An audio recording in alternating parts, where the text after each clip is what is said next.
តមុនវាមានជួបគ្រប់ពាថាស្ដាធរណី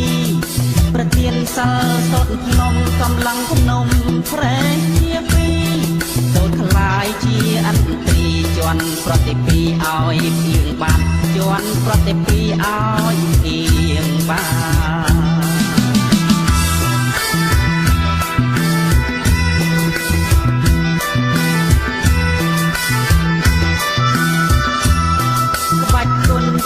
សម្ងាត់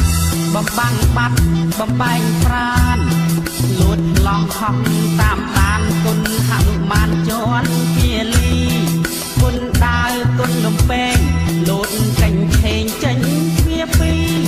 វាបាត់ចាប់លើកលីជួយជីវីឲ្យយ៉ាងបានជួយជីវីឲ្យអ្នកបាន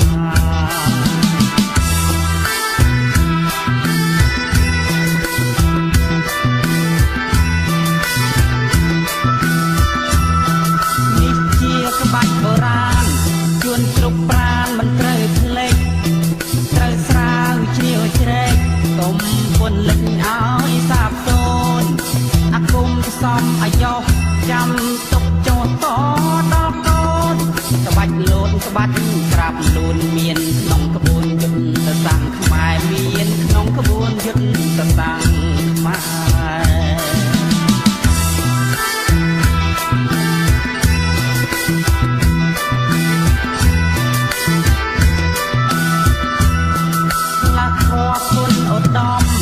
ជួយខ្សែសំឲ្យគូកាយសាក់យន់មុនស្និទ្ធស្នេហ៍គឺសុទ្ធតែមានតម្លៃតែត្រូវកាន់សច្ចៈទៀងត្រង់ជាងទៅមានន័យ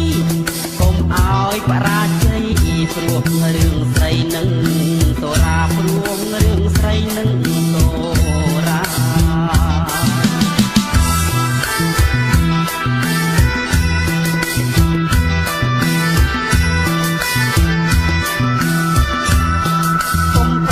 ចិត្តប្រពន្ធកុំលុបលួនលងតណ្ហា